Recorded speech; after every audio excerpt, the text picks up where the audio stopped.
दोस्तों, मेरा नाम है दिलशाद एंड आज मैं फिर से लेकर आ चुका हूँ आपके लिए जेटेड के लिए मैथ्स का जो है अगला आपका क्या है ये अगला क्लास। ठीक है, तो हम लोग पढ़ रहे थे क्लासिफिकेशन ऑफ नंबर्स। तो कल एक बहुत ही छोटा सा टॉपिक था, लगभग 6 से 7 मिनट का वीडियो था।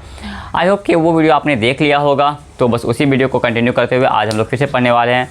तो बेसिकली आज भी कुछ टाइप रह गया है नंबर्स का, उसके बारे में हम लोग पढ़ लेते हैं, जो कि ऑलमोस्ट सेम ही होगा 10 से 15 मिनट के अंदर।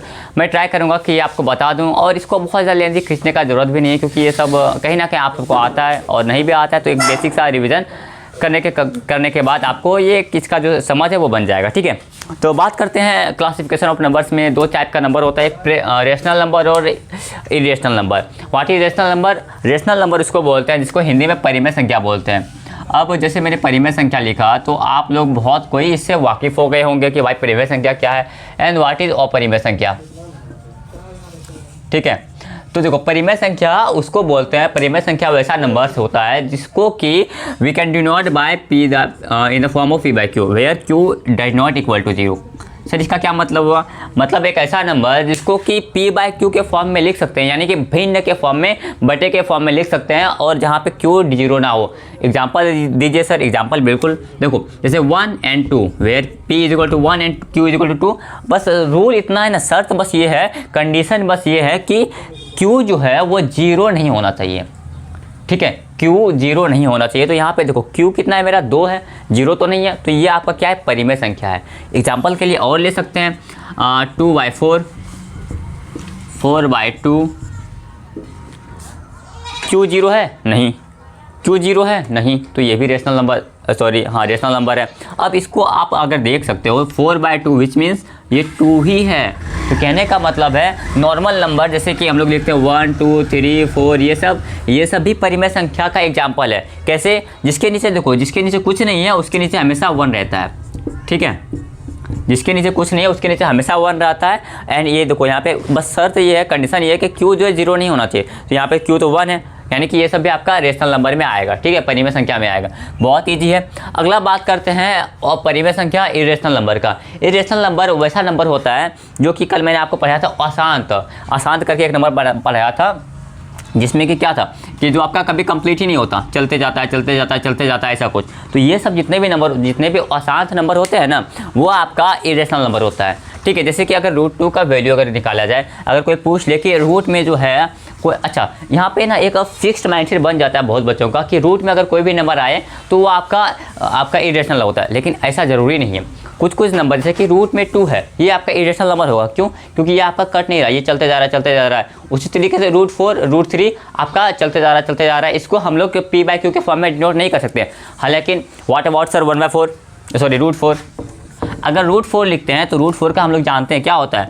√4 को ऐसे 2 × 2 करके 2 लिख सकते हैं, और 2 क्या है? 2 तो अपना रेशनल नंबर है ना। तो √4 जिसका कि एक परफेक्ट रूट अगर बन जाता है ना, तो वो आपका रेशनल नंबर होता है। बाकी उसको छोड़ के, यानी कि परफेक्ट स्क्वायर का अगर हम लोग कोई भी एक नंबर लेते हैं, अगर उसका स्क्वायर जिसको कि रूट में लिखा हुआ है उसको छोड़ के बाकी जितना भी रूट में आएगा वो आपका इरेशनल नंबर होगा। जैसे कि पाई का भी वैल्यू क्या होता है? पाई का वैल्यू होता है 3.14 एंड सो ऑन, चलते रहता है। तो ये भी आपका हो गया इरेशनल नंबर। ठीक है, तो बस इतना ही था रेशनल और इरेशनल नंबर। अच्छा, एक और मेरे पास एक क्वेश्चन है, आप उसका अपने समझ से आंसर करना। कि मान लो कोई नंबर है, ठीक है, ऊपर में कोई नंबर है जो कि आपका परिमेय संख्या है, नीचे में आपका अपरिमेय संख्या है। तो वो क्या होगा? एग्जाम्पल देख लो। परिमेय संख्या क्या? 10 एक रेशनल नंबर है, 10 परिमेय संख्या है। नीचे में मैं दे देता हूँ चलो 10/√2। अब ये क्या है? इसमें तो परिमेय अपरिमेय दोनों संख्या है। तो क्या ये परिमेय संख्या हुआ या अपरिमेय संख्या हुआ? ये आपका अपरिमेय संख्या ही हुआ। नीचे में अगर अपरिमेय संख्या आ जाता है या ऊपर में अपरिमेय संख्या आ जाता है तो वो आपका अपरिमेय संख्या ही होता है, यानी कि इरेशनल नंबर ही होगा। ठीक है, तो कंप्लीट हो गया ये भाई रेशनल नंबर इरेशनल नंबर। और देखता हूँ आपके सिलेबस में क्या क्या है। ठीक है, आई होप कि आपको समझ में आ गया होगा, समझ में आ गया होगा। और हमारे टीम का जो मेहनत है वो आपको अगर पसंद आ रहा है तो हमारे चैनल को सब्सक्राइब कर लो। और थोड़ा सा हम लोग न्यू हैं अपने यूट्यूब चैनल पे या फिर यूट्यूब फैमिली में, तो इसको थोड़ा ग्रो करने में हेल्प करो। जितने भी लोग आपके साथ जो जेटेड का तैयारी कर रहे हैं, जो सीटेड का तैयारी कर रहे हैं, यार दोस्त मित्र जो भी है, भाई बहन सब, अगर वो भी आपके कॉन्टैक्ट में है जो कि सीटेड का तैयारी करता है, जेटेड का तैयारी कर रहा है, तो उसके साथ हमारा चैनल ज़रूर फॉलो कीजिए, हमारी वीडियो को ज़रूर फॉलो कीजिए, फॉरवर्ड कीजिए। बाकी पढ़ते हैं अगला टाइप, ठीक है।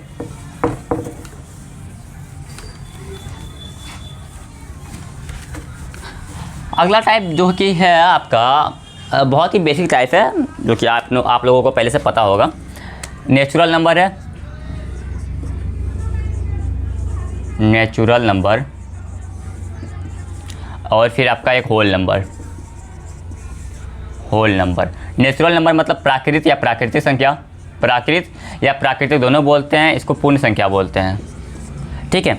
अब होता क्या है नेचुरल नंबर और होल नंबर?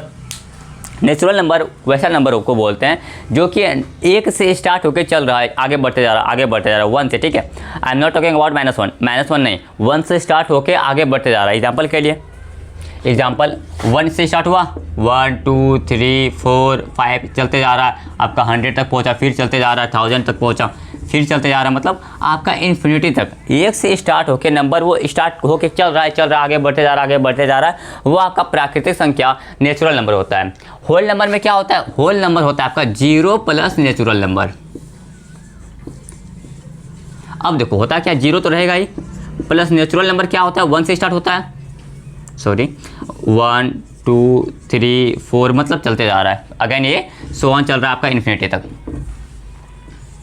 तो होल नंबर क्या होता है? पूर्ण संख्या क्या होता है? पूर्ण संख्या होता है प्राकृतिक संख्या ही है, प्राकृतिक संख्या ही है, बस उसमें एक एक्स्ट्रा स्टेप होता है, एक एक्स्ट्रा नंबर होता है 0, जो कि ऐड हो जाता है, तो बस यही होल नंबर होता है, ठीक है। आई थिंक ये आपको क्लियर ही होगा। उसके बाद पढ़ते हैं थोड़ा सा सम संख्या एंड विषम संख्या, उसके बारे में पढ़ लेते हैं।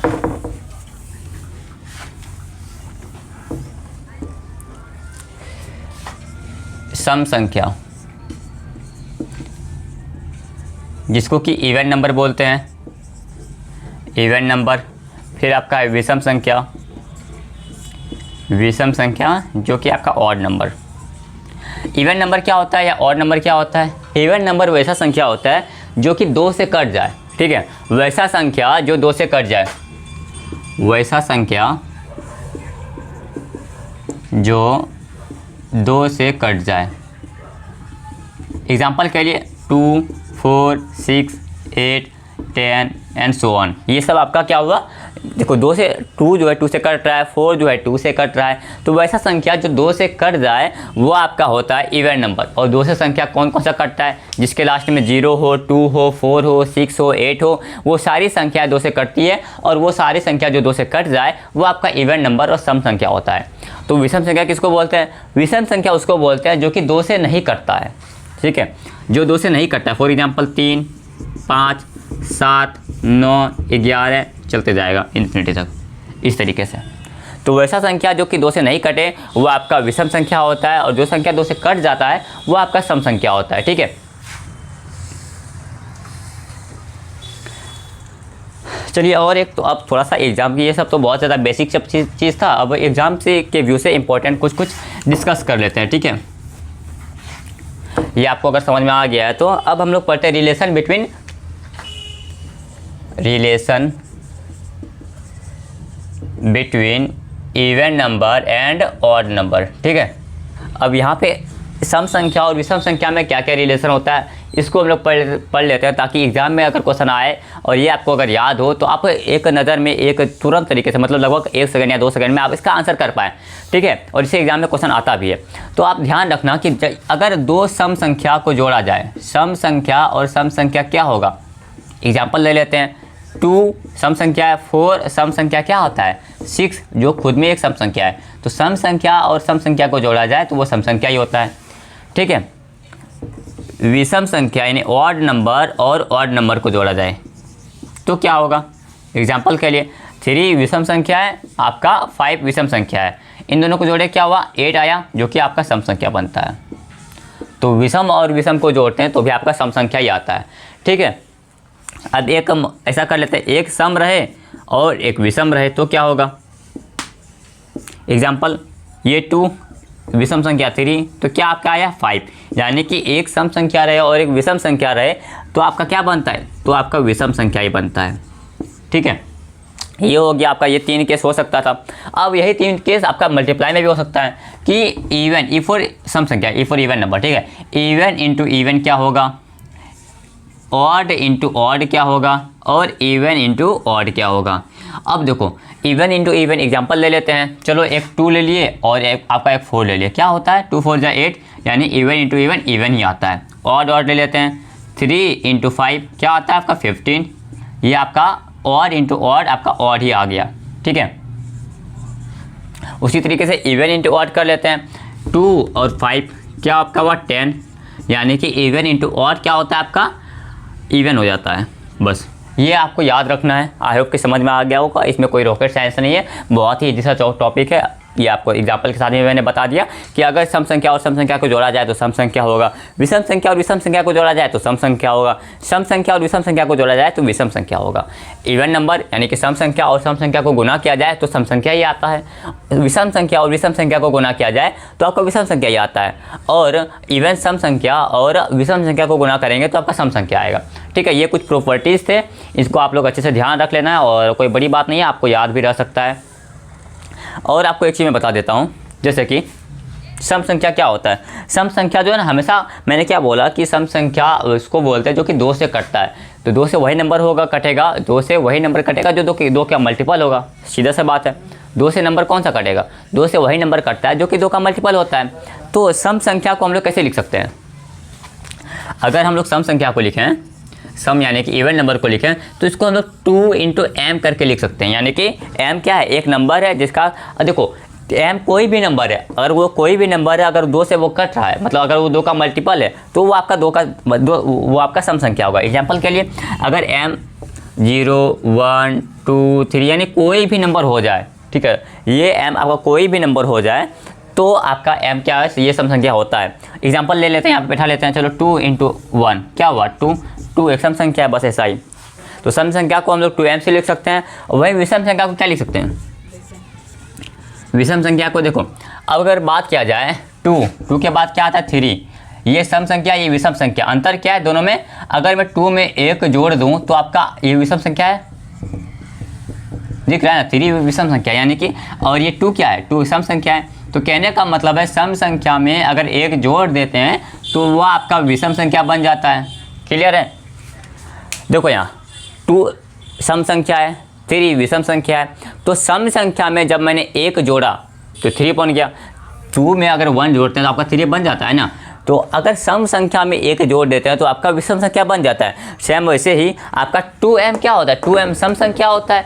क्यों, क्योंकि 2 का मल्टीपल अगर कोई नंबर है मतलब अगर 2 का गुणज कोई नंबर है तो वो सम संख्या होगा ही। तो अगर 2m सम संख्या है तो विषम संख्या क्या होगा, 2m में 1 जोड़ दो। क्लियर, यहाँ से डायरेक्ट क्वेश्चन बना था। ठीक है, 2m अगर सम संख्या है तो अगर 2m में हम 1 जोड़ देते हैं तो भी तो वो आपका विषम संख्या बन जाएगा। क्या इतना क्लियर है, सबको क्लियर है ये बात। ठीक है, आगे बढ़ते हैं। अब आपका आ जाता है कंपोजिट नंबर, ठीक है, भाज्य संख्या। फिर बस इसके बाद 2 ही टॉपिक है, भाज्य संख्या पढ़ाना है, कंपोजिट नंबर पढ़ाना है और अभाज्य संख्या प्राइम नंबर पढ़ाना है। ठीक है, इसको हम लोग पढ़ लेते हैं, बाकी उसके बाद ये आपका चैप्टर कंप्लीट हो जाएगा। चैप्टर नहीं सॉरी, ये टॉपिक कंप्लीट होगा। देखो नंबर सिस्टम बहुत बड़ा टॉपिक है, ठीक है, और उसमें से मैं वही बता रहा हूँ, उतना सा ही बता रहा हूँ जिसका जितना वेटेज है, जिसका जितना वैल्यू है। ठीक, तो पढ़ते हैं। अब क्या पढ़ेंगे, कंपोजिट नंबर और प्राइम नंबर। कंपोजिट नंबर और इधर लिख देते हैं प्राइम नंबर। इसको बोलते हैं भाज्य संख्या, भाज्य संख्या, इसको बोलते हैं अभाज्य संख्या, अभाज्य संख्या। होता क्या है सर दोनों, बताता हूँ। इससे पहले मैंने आपको शायद चैप्टर क्लास 1 था, यानी कि फर्स्ट क्लास ही था, जिसमें मैंने आपको बताया था किसके बारे में, फैक्टर्स यानी गुणनखंड के बारे में। तो अगर आपने वो क्लास देखा है तो यह आपको बहुत आसानी से, बहुत सरल तरीके से क्लियर हो जाएगा। हालांकि जिसने नहीं देखा है वो मैं उनसे गुजारिश करता हूँ कि एक बार जाके देख ले। हालांकि मैं यहाँ बताऊँगा तो भी आपको समझ में आ जाने वाला है, लेकिन जिसने वो क्लास पहले से किया हुआ है उसको एक अंडरस्टैंडिंग, बेसिक अंडरस्टैंडिंग जो है बहुत बढ़िया से बन जाएगा। एक ही बार में वो समझ जाएगा कि what is composite number and what is prime number. ठीक है, तो बात करते हैं कंपोजिट नंबर उसको बोलते हैं जिसका 2 से ज़्यादा फैक्टर हो। 2 से ज़्यादा, मैं लिख देता हूँ तो कितना क्या लिखूँ, 2 से ज़्यादा फैक्टर हो, यानी कि 2+ फैक्टर हो। प्राइम नंबर क्या होता है? जिसका ओनली 2 फैक्टर हो, ओनली 2 फैक्टर हो। फैक्टर होता किस क्या है? फैक्टर उसको बोलता है, गुणनखंड उसको बोलता है कि कोई नंबर आप सोचो, इमेजिन करो कोई नंबर आपने सोचा, जैसे कि मैंने आपका 4 सोच लिया या फिर 5 सोच लिया था। ठीक है, अब 5 सोचा, ठीक है, एक नंबर मैंने 5 सोच लिया। फैक्टर्स क्या होता है वो बता देता हूँ मैं। ठीक है, अब ये 5 कौन कौन सा ऐसा नंबर है जो कि 5 को काट देगा? ठीक है, मतलब किस किस नंबर में ये पावर है कि जो कि 5 से डिवाइड हो जाए, 5 को डिवाइड कर देगा। अब सोचो, ये 5 ले लिया मैंने, 5 लिखा। अब इस 5 को डिवाइड करने वाला कौन कौन सा नंबर है? पहला तो 1 है, क्योंकि अगर 1 नीचे लिखते हैं, 1 से डिवाइड करते हैं तो क्या आ जाता है? 5 हो जाता है। क्लियर? दूसरा क्या है? वो 5 खुद है। अगर ये भी तो 5 से 5 कट जाएगा, 1 हो जाएगा। क्या इसको छोड़ के बाकी जितना भी नंबर है वो क्या कंप्लीटली डिवाइड कर रहा है क्या? 3, 5/4, क्या ये सब नंबर कंप्लीटली 5 को काट पाएगा क्या? नहीं। तो ये आपका पूरी तरीके से नहीं काट पाएगा। हालांकि पॉइंट में आंसर आएगा डिवाइड देने के बाद, तो हमको पॉइंट वाला आंसर नहीं चाहिए। तो कहने का मतलब है आपका फैक्टर उसी को बोलते हैं, फैक्टर उस नंबर को बोलते हैं जो नंबर है उसको डिवाइड कर पाए, कंप्लीटली डिवाइड कर पाए, पूर्णतः विभाज्य कर पाए, तो वो आपका फैक्टर होता है। तो अब एग्जांपल कहने का मतलब है कि प्राइम नंबर उसको बोलते हैं जिसका, या तो आप ऐसे याद रखो, जिसका केवल 2 फैक्टर हो या फिर जो 1 से और खुद से कटे। या तो आप ऐसे याद रख लो कि जिसका केवल 2 फैक्टर हो, या आप ऐसे याद रखो कि प्राइम नंबर उसको बोलते हैं जो कि या तो सिर्फ 1 से कटे और 5 से कटे, यानी कि 1 से कटे और खुद से कटे, 1 से कटे खुद से कटे। जैसे कि अगर मैं पूछ लूँ क्या 7 प्राइम नंबर है क्या, तो आपको निकालना है कि 7 का फैक्टर कौन कौन है। तो 7 क्या 1 से कटता है? जी हाँ सर, 7 आपका 1 से कटता है क्या? बिल्कुल हाँ सर, 7 1 से कट रहा है। क्या 7 2 से कट रहा है? नहीं सर। क्या 7 3 से कट रहा है? नहीं सर। 4 से कट रहा है? नहीं सर। 5 से? नहीं। 6 से? नहीं। 7 से? हाँ। तो देखो 7 किससे? अच्छा, मैं इसके आगे क्यों नहीं बढ़ रहा? 8 क्यों नहीं लिख रहा? 9 क्यों नहीं लिख रहा? क्योंकि वो तो नहीं कटेगा भाई, वो आप करके देख लो, नहीं कटेगा। तो कहने का मतलब है कि देखो 7 किससे कटा? या सिर्फ 1 से कटा और 7 से कटा, कितना हुआ? 1 और 2, यानी कि 7 का कितना फैक्टर है? 7 का केवल 2 फैक्टर है। तो क्या 7 आपका क्या है? प्राइम नंबर है या कंपोजिट नंबर है? प्राइम नंबर है। सर आप बार बार प्राइम नंबर ही पढ़ा रहे हैं, कंपोजिट नंबर के बारे में तो बताया नहीं। बता रहे हैं कंपोजिट नंबर तो बहुत इजी है। देखो अगर केवल 2 फैक्टर हुआ तो आपका प्राइम नंबर, 2 से ज़्यादा हुआ तो कंपोजिट नंबर। एग्जाम्पल 4 ले लेते हैं। 4 किससे कट रहा है सर? 4 सबसे पहले 1 से कट रहा है। क्लियर? 1 से कटेगा। 4 2 से भी कटता है, 2 2 जा 4। क्या 4 3 से कट रहा है? नहीं सर, 3 से तो नहीं कट रहा है। 4 4 से कट रहा है? बिल्कुल सर, 4 से भी कट रहा है। तो देखो आपका कितना हुआ? 1 2 3 फैक्टर बना। और मैंने क्या बोला कि अगर 2 से ज़्यादा फैक्टर है तो वो आपका कंपोजिट नंबर में आता है। तो ये सब होगा कंपोजिट नंबर हो गया, 4 कंपोजिट नंबर हो गया, 6 कंपोजिट नंबर हो गया, 9 कंपोजिट नंबर हो गया, ये सब। ठीक है, ईजी है, बहुत आसान है। जिसका अगर 2 फैक्टर हो तो प्राइम नंबर, और 2 से ज़्यादा फैक्टर हो तो वो आपका कंपोजिट नंबर। कंपोजिट नंबर होता क्या है, प्राइम नंबर होता क्या है, फैक्टर क्या होता है, ये मैंने आपको बता दिया। ठीक है, अब यहाँ पे आपको कुछ बातें ध्यान रखनी है जिससे कि डायरेक्ट क्वेश्चन बन सकते हैं आपके एग्जाम में। जैसे मैंने सम संख्या विषम संख्या में बताया, बस वैसे ही आपको कुछ बातें ध्यान रखना है। जैसे अगर मैं लिखूँ स्मॉलेस्ट, आप भी लिखो मेरे साथ, smallest prime number, smallest prime number 2। अरे सर यहाँ पे आपने 2 क्यों लिखा? यानी कि सबसे छोटी अभाज्य संख्या, सबसे छोटी अभाज्य संख्या 2। सर 2 तो सम संख्या है, बिल्कुल 2 सम संख्या है, लेकिन 2 को छोड़ के ऐसा कोई भी सम संख्या नहीं है जो प्राइम नंबर है। बस 2 ही एक ऐसा सम संख्या है जो कि प्राइम नंबर भी है। ऐसा कैसे हो गया सर? ऐसा इसलिए हो गया क्योंकि 2 का अगर तुम फैक्टर निकालने जाओ, 2 का अगर फैक्टर निकालोगे तो क्या होगा? 2 किससे कटेगा? 1 से और 2 से। तो इसका कितना फैक्टर हुआ? 2 ही तो फैक्टर बना। और जिसका 2 फैक्टर होता है उसको क्या बोलते हैं? उसको प्राइम नंबर बोलते हैं। तो ये भी तो प्राइम नंबर हुआ। क्लियर? हाँ, तो सम संख्या में बस दो एक ऐसा सम संख्या है जो कि दो एक ऐसा संख्या है जो सम संख्या है और साथ ही साथ प्राइम नंबर भी है। इसको छोड़ के ऐसा कोई भी सम संख्या नहीं है जो कि प्राइम नंबर है। तो आपसे क्वेश्चन पूछ सकता है कि वह सबसे छोटी वह सम संख्या का नाम बताओ, वो कौन सा सम संख्या है जो कि सम संख्या, सॉरी ऐसा नहीं क्वेश्चन रहेगा आपका कि वह कौन सा संख्या है जो सम संख्या है और प्राइम नंबर भी है और भाज्य संख्या भी है। तो उसका आंसर 2 होगा। और या फिर आपसे डायरेक्ट ऐसा पूछ सकता है कि स्मॉलेस्ट प्राइम नंबर यानी सबसे छोटी सम संख्या क्या है, सॉरी सबसे छोटी और भाज्य संख्या क्या है, तो आपका 2 है, ठीक है। और उसके बाद है सबसे छोटी भाज्य संख्या। अगर आपसे पूछा जाए कि सबसे छोटी smallest composite number, smallest composite number, तो वो आपका 4 हो जाएगा। 3 क्यों नहीं हुआ? क्योंकि 3 इटसेल्फ खुद में ही एक प्राइम नंबर है, तो 3 नहीं होगा आंसर। बस इसको याद रखना कि सबसे छोटी सबसे छोटी और भाज्य संख्या जो है 2 है और सबसे छोटी भाज्य संख्या 4 है, ठीक है। आई थिंक इतना ही है आपका। मैं एक बार चेक कर लेता हूँ और भी कुछ है क्या। हाँ, और एक चीज़ मैं बता देता हूँ, थोड़ा सा है आपको एक चीज़ याद रख लेना है, जैसे कि अब आपको जो है भाज्य संख्या निकालना आ गया होगा। जैसे कि 2 है, उसके बाद अगर सॉरी अभाज्य संख्या बता देता हूँ, 2, 3, फिर 5, 4 क्यों नहीं है? क्योंकि 4 भाज्य संख्या है, फिर 7, फिर आपका 11, फिर 13, फिर 17, ऐसे करके। तो ये एक बार मैं लिखा देता हूँ क्योंकि एग्जाम में डायरेक्ट इससे क्वेश्चन बनता है। कैसे क्वेश्चन बनेगा डायरेक्ट पूछ लेता है, तो उसको आप अगर फैक्चुअल बेसिस पे याद रख सकते हो तो बहुत अच्छी बात है। हालांकि अगर याद नहीं रहता है तो एग्जाम में आपको निकालना पड़ेगा, और निकालना पड़ेगा तो टाइम थोड़ा ज़्यादा टेक करेगा, ठीक है। इसीलिए मैं एक बार लिखा देता हूँ नोट में, आप नोट में लिख लेना। चलो 1 से 100 तक, 100 से 200 तक, आपका 200 से 300 तक, ठीक है। उसके बाद फिर 300 से 400, उसके बाद 400 से 500। अब देखो 1 से 100 तक कितना प्राइम नंबर है, कितना आपका अभाज्य संख्या है, तो 25 अभाज्य संख्या है 1 से 100 तक। कौन कौन सा है वो आप निकाल देना, ठीक है। 100 से 200 तक कितना है, 21 है। 200 से 300 तक कितना है, 16 है। 300 से 400 तक कितना है, 16 है। और 400 के और 500 के बीच कितना है, 17 है। हालांकि पूछ तो इसके आगे का भी सकता है, लेकिन उस तरीके से तो सारा तो नहीं लिख सकते ना। हालांकि इतना आप याद रख सकते हो कि 1 से 100 तक का प्राइम नंबर कितना है, तो 25 है। 100 से 200 तक कितना प्राइम नंबर है, 21 है। 200 से 300 तक कितना प्राइम नंबर है, आपका 16 है। और 300 से 400 आपका 16 प्राइम नंबर है। अगेन 400 से 500 17 प्राइम नंबर है। तो ठीक है दोस्तों, आज का क्लास यहीं तक रखते हैं। लेकिन एक चीज़ मैं थोड़ा सा बता देता हूँ कि ये जो हमारा कोचिंग जो है, इसके बगल में सत्संग होने वाला है, तो आई थिंक कि कुछ दिन क्लास नहीं हो पाएगा। हालांकि हम लोग ट्राई करेंगे कि घर से क्लास ले लें, अगर पॉसिबल रहा तो घर से क्लास लेंगे, क्योंकि सत्संग होगा तो पंडाल वगैरह लगेगा और बहुत ज़्यादा बैकग्राउंड नॉइज़ तो ऐसे भी हो रहा है और भी ज़्यादा बैकग्राउंड नॉइज़ होगा, ठीक है। हालांकि हम लोग ट्राई करेंगे घर से क्लास लेने का। अगर ले पाते तो बिल्कुल फिर से हम लोग रेगुलर रहेंगे, नहीं तो अगला जो क्लास है वो 3 से 4 दिन के बाद ही होगी।